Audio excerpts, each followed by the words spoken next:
पिताजी, सबसे पहले तो मैं एक चीज क्लियर कर दूं, किस तरीके से बीजेपी इस पे भ्रम फैला रही है और झूठ बोल रही है। राहुल गांधी को 25 मार्च में केरलम जाके कैंपेन लॉन्च करना था कांग्रेस पार्टी का, और ये जो खबर है ये 21 मार्च से पब्लिक डोमेन में है। अगर किसी को इस पे डाउट हो तो मैं ये हिंदू का आर्टिकल दिखा देता हूं। 21 मार्च से ये खबर पब्लिक डोमेन में है, और सरकार ने 24 मार्च के दोपहर के 2 बजे डिसाइड करा कि हम 25 मार्च को ऑल पार्टी मीटिंग करेंगे। उसके बाद जो आपने राहुल गांधी का कथन चलाया, ये 24 मार्च की शाम का है। उसके बाद अभी एक और बीजेपी के मित्र पहले ही बोलेंगे कि 24 मार्च को तो राहुल गांधी सिंघवी साहब की पार्टी में गए थे, तो वो सिंघवी साहब की पार्टी रात को थी। उसके बाद उनकी माताजी सोनिया गांधी रात के 10:22 गंगाराम हॉस्पिटल में खराब तबीयत की वजह से एडमिट हुई। उसके बाद अगले दिन 25 मार्च को 1 या 2 बजे दोपहर में खबर आई कि राहुल गांधी केरला नहीं जाएंगे क्योंकि उनकी माता बीमार है, और उन्होंने रैली को वह वीडियो कॉन्फ्रेंस से संबोधित करा। और उसके बाद 5 बजे ये ऑल पार्टी मीटिंग हुई। और इतना भी आप तो पत्रकार हैं, आप जानती होंगी, 25 मार्च को ये खबरें भी चल रही थी कि किस तरीके से सोनिया गांधी की तबीयत बहुत ही ज्यादा खराब है और उनकी जान को खतरा है। अब अगर किसी बेटे की माँ की जान को खतरा हो, तो आप ये कह रहे हैं कि राहुल गांधी तो सर्वदलीय बैठक में इसलिए शामिल नहीं हुए क्योंकि सोनिया गांधी जी की तबीयत खराब थी, वो नहीं गए थे वहां। मैं दो चीजें कह रहा हूं। पहली चीज कि जब सरकार को पता था कि नेता प्रतिपक्ष का एक बहुत इंपॉर्टेंट पॉलिटिकल कार्यक्रम 25 मार्च को शेड्यूल्ड है, तो उसी दिन ऑल पार्टी मीटिंग क्यों रखी गई। और दूसरी चीज, 25 मार्च की तारीख को फाइनली राहुल गांधी अपनी माताश्री की तबियत खराब होने के कारण नहीं जा पाए। अगर सरकार की मंशा ठीक होती, नियत साफ होती, तो सरकार ने बैठक 24 को रख दी होती या 26 को रख दी तो होती। इसका जवाब हम धनंजय गिरि जी से ले लेते हैं। धनंजय जी, सरकार इस बारे में है। धनंजय जी, सवाल कई दफे विपक्ष ये उठा चुका है कि जानबूझकर इस तरीके से कोई भी इस तरह की मीटिंग रखी जाती है। राहुल गांधी का शेड्यूल पहले से देखिए नेता प्रतिपक्ष है, पता होता है, बावजूद इसके रखी जाती है ताकि राहुल गांधी इसमें शामिल ना हो। वो नेता प्रतिपक्ष हैं, क्या उनसे सलाह मशविरा करके उनके कंसेंसस से कोई बैठक नहीं रखी जा सकती है? चलिए, सबसे बड़ी बात यह है कि राहुल गांधी का है ना कि सिर्फ हंगामा खड़ा करना उनका मकसद है। उनकी कोशिश यह है कि उनकी सूरत चमकनी चाहिए।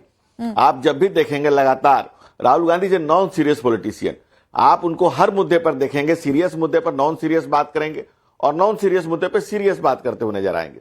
आपने बताइए, राहुल गांधी को पार्लियामेंट का अगर आप उनका प्रेजेंस उठा करके देखेंगे तो भी 60% के नीचे हमेशा से। राहुल गांधी ज्यादातर विदेशी यात्राओं में मशगूल होते हैं और अभी कह रहे थे कि अमेरिका से डरते हैं। भाई, आपने भारत के पक्ष में कब बोला या बताएं? आप विदेश की धरती पर जाकर के भी भारत माता को और भारतवासियों को, भारतीयता को अपमानित करने का ही प्रयास करते हैं। दूसरी बात, आप कहें राहुल गांधी के इंटरेस्टिंग देखिए, राहुल गांधी 96 चुनाव हार चुके, सब अलग बात है।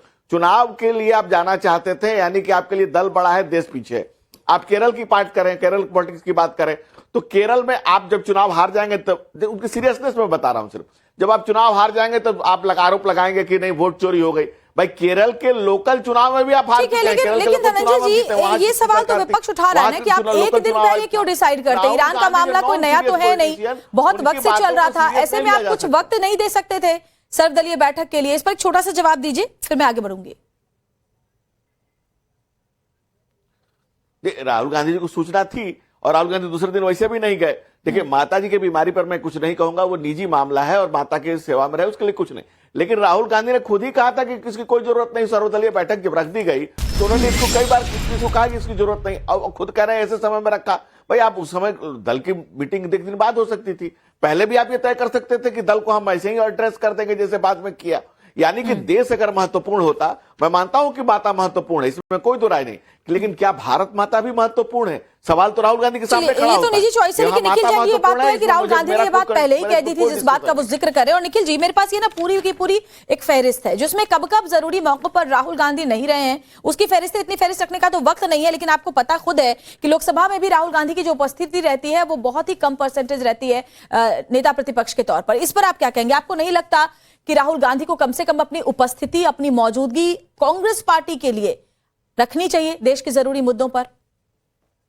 प्रदरी, जाहिर सी बात है, बतौर नेता प्रतिपक्ष राहुल गांधी को संसद में मौजूद रहना चाहिए। जनता की आवाज, कांग्रेस पार्टी की आवाज, अपने सांसदों की आवाज उठानी चाहिए। और जब भी वो आवाज उठाने की कोशिश करते हैं तो उनका या तो माइक बंद कर दिया जाता है, उन पे से कैमरा हटा दिया जाता है, उनको बदतमीज कह दिया जाता है, उनकी बात नहीं सुनी जाती, उनको हर चीज के लिए ऑथेंटिकेट करने को कहा जाता है। निखिल जैन जी, हम बात यहाँ उपस्थिति की कर रहे हैं, क्या उनके इंटरव्यू पर थोड़ी ना बैन लगा दिया जाता है, वो पहुंचे तो सही। नहीं, तो उपस्थिति तो बिल्कुल रहती है राहुल गांधी की। आप राहुल गांधी पे सवाल खड़े कर रही हैं। मैं बताऊं क्या पूरी लिस्ट की वो कब नदारद रहे हैं। देखिए 16वीं लोकसभा में उनकी संसद में उपस्थिति 50 से 60% थी। बजट सत्र 2015 में राहुल गांधी 56 दिनों की विदेश यात्रा पर चले गए थे। ये देखिए लोकसभा चुनाव के बाद जो 2019 थी उसमें भी विदेश यात्रा पर थे। चुनाव के नतीजों के बाद कोविड संकट में 2020 में राहुल गांधी विदेश यात्रा पर थे। ठीक है, प्रधानमंत्री मोदी की कितनी उपस्थिति थी आप ये बताइए। अभी जो बजट सत्र चल रहा है उसके पहले भाग में प्रधानमंत्री केवल एक दिन आए। देखिए मुझे बात बताइए, विपक्ष लगातार ईरान पे क्या है सरकार का स्टैंड, ईरान पर क्या है सरकार का स्टैंड, विपक्ष लगातार सवाल उठा रहा था। जब बोलने का मौका मिला आपको सर्वदलीय बैठक में, तब तो अपनी बात रखने के लिए मौजूद रहना चाहिए था। प्रधानमंत्री ने तो लोकसभा और राज्यसभा में दोनों में संबोधित किया ही।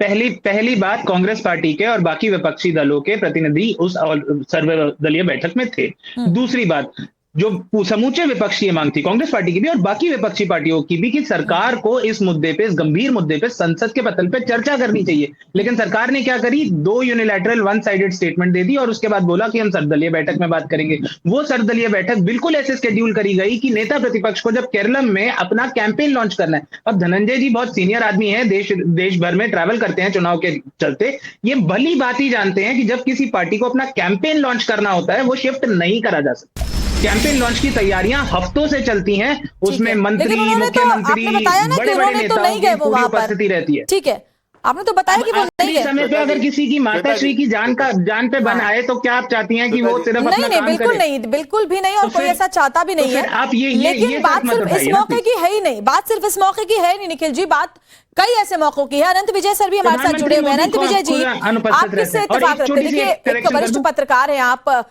कांग्रेस का ये कहना है कि जानबूझकर इस तरह से डेट्स रखे जाते हैं ताकि नेता प्रतिपक्ष उसमें शामिल ना हो, उनके प्रोग्राम का पहले से ही, क्योंकि विवरण हर जगह होता है, उसको देख करके रखा जाता है। तो वहीं बीजेपी कहती है कि आप हर मुद्दे पर पहले हल्ला तो मचाते हैं, लेकिन फिर चाहे वो सदन के अंदर हो या फिर सदन के बाहर, जब चर्चा का मौका होता है तो आप चर्चा में शामिल ही नहीं होते। अनंत जी आपका माइक म्यूट है। जी श्वेता जी, बहुत अच्छा तर्क अभी मेरे मित्र निखिल जैन जी ने दिया है कि राहुल गांधी का माइक ऑफ कर दिया जाता है, राहुल गांधी से कैमरा हटा दिया जाता है, इसलिए वो संसद में आना छोड़ दिया है उन्होंने।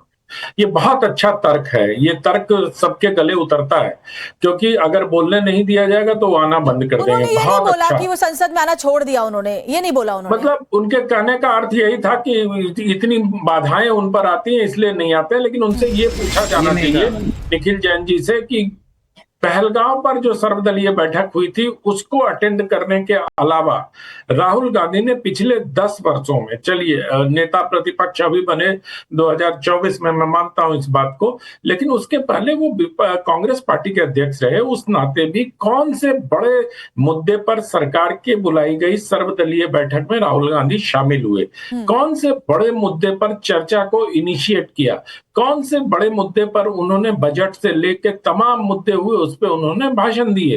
तो जो बड़े मुद्दे होते हैं उस पर श्रीमान राहुल गांधी जी, कहीं वो अंतर्राष्ट्रीय मुद्दा उनके लिए बहुत महत्वपूर्ण होता है, वो वहां चले जाते हैं। अब आपको याद होगा अभी ये चुनाव की बड़ी चर्चा कर रहे थे कि चुनाव का कैंपेन नहीं टाला जा सकता, ये नहीं हो सकता। इनको मैं याद दिलाता हूं कि जब बिहार में चुनाव का कैंपेन चल रहा था और 16 दिनों की पदयात्रा करने के बाद क्या वो बिहार गए थे?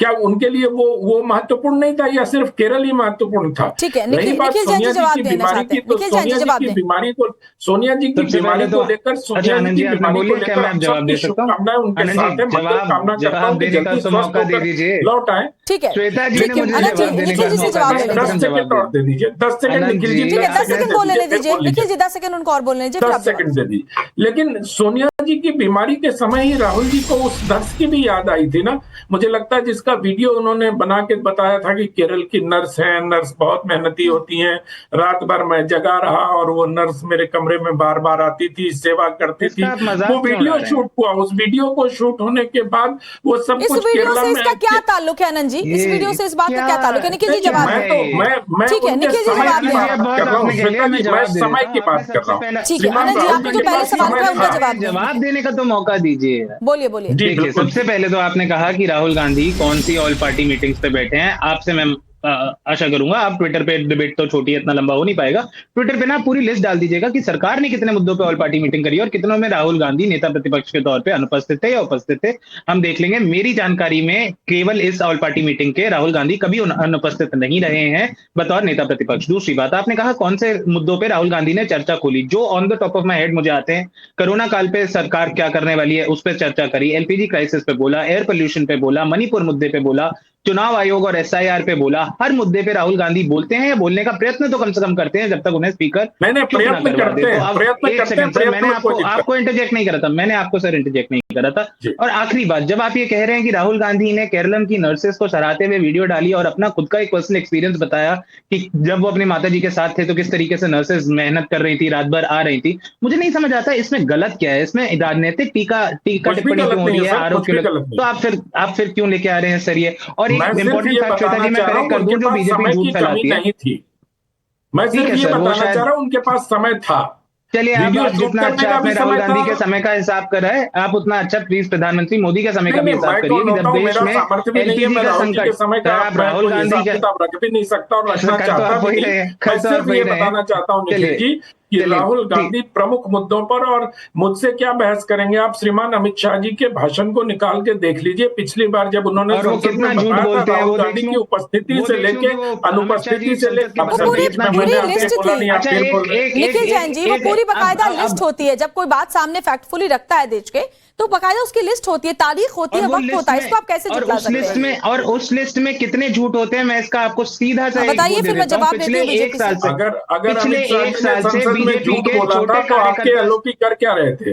अनंत जी ठीक है, तो एलओपी का काम नहीं है, वो संसद के स्पीकर का काम है। अगर कोई झूठ बोल रहा है तो उस पर कार्रवाई करना। सारी की जिम्मेदारी अगर नेता प्रतिपक्ष की और कांग्रेस की है तो आप जितनी भी बात करें, लेकिन ये जरूर राहुल गांधी को लेकर के एक परसेप्शन आम जनता के मन में है कि राहुल गांधी जिम्मेदारी लेना नहीं चाहते, वो किसी भी मुद्दे को लेकर उस तरीके से नहीं उठाते और ठीकरा फिर सरकार पर फोड़ते हैं। ठीक है, धनंजय जी बहुत कुछ कहना चाहते हैं। धनंजय जी कहें। आती हूँ धनंजय जी आए, वो नहीं वो जवाब दे देंगे मेरा इस बात का। ये लोग पिछले एक साल से ये झूठ फैला रहे हैं कि राहुल गांधी के नेतृत्व में कांग्रेस पार्टी 100 चुनाव हार चुकी है। मैं आपको सच्चाई बता देता हूँ। जिस दिन राहुल गांधी 2017 में कांग्रेस पार्टी के अध्यक्ष बने थे और उसके बाद तो अध्यक्ष नहीं रहे 1.5-2 साल बाद, तब से लेकर आज तक भारत में केवल 49 चुनाव हुए हैं। 49 जब चुनाव हुए हैं तो कोई पार्टी चाह के भी 100 चुनाव कैसे हार सकती है? 49 चुनाव हुए, बीजेपी 24 हारी है, कांग्रेस पार्टी 36 हारी है। धनंजय जी जवाब दें आप। श्वेता जी एक बात बहुत अच्छी कही निखिल जैन ने कि प्रयास राहुल गांधी बहुत अच्छा करते हैं, चाहे वो सारे प्रयास उनके फलीभूत न हो पाए, कोई भी फलीभूत न हो पाए, चाहे कैबिनेट कमेटी का मीटिंग फाड़ने से लेकर के तमाम प्रयास उनके देश में सराहनीय रहे हैं और बहुत हद तक आनंद मनोरंजक भी रहते हैं। आप बताइए, कह रहे हैं तो भाई राहुल गांधी अभी भी तो पार्टी के अध्यक्ष नहीं है, फिर वो चुनाव कैंपेन रन करने जा रहे हैं। यानी कि अगर वो चुनाव हार जाएंगे तो कहेंगे कि राहुल गांधी के नेतृत्व में नहीं हारे, जो कि हारना ही है। पिछली बार केरल में एक बार यूडीएफ आता है, एक बार कांग्रेस आता है, पिछली बार ये टूट गया, कांग्रेस को आना था, फिर से कम्युनिस्ट आ गई। आप कहें राहुल गांधी अध्यक्ष तो नहीं है भाई, तो राहुल गांधी चुनाव कैंपेन, राहुल गांधी ने जिस दिन से पार्टी की कमान संभाली, हाई कमान बन गए, उस दिन से टोटल चुनाव छोटे बड़े मिलाकर। निखिल जी बहुत अच्छी बात आपकी है कि आप कभी भी अपने दूसरे पक्ष को टोकते नहीं, बीच में पूरी बात सुनते हैं। और केरल क्या, श्वेता जी श्वेता जी सभी लोगों को मुझे लगता है श्वेता जी एक मिनट, श्वेता जी